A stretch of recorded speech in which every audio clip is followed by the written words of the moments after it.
आयुष्य चालले, बाळा बाळ बाळ म्हणून ती येशू म्हातारे केस पिकले, पण त्यांच्यामधून अजून पवित्र आत्मा उतरलेलाच नाही.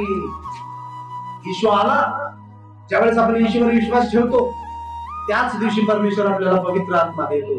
म्हणून जर येशू सारखं चालायचं असेल, येशूचं अनुसरण करायचं असेल, तर बगैर पवित्र आत्म्याचं तुम्ही कधीच अनुसरण करू शकत नाही.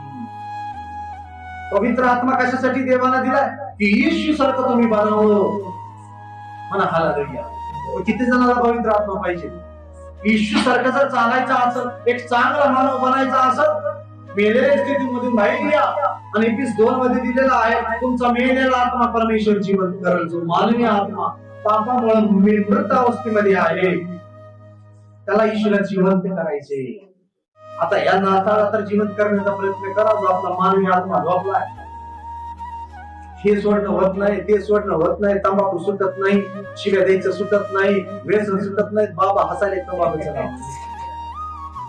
हालेलुया. ह्या नाताळाला तर निर्णय घ्या की देवा, ख्रिस्त माझ्यामध्ये ह्या वर्षी तर 2025च्या नाताळाला तर ख्रिस्तानं माझ्यामध्ये जन्म घ्यावा. अजून जन्म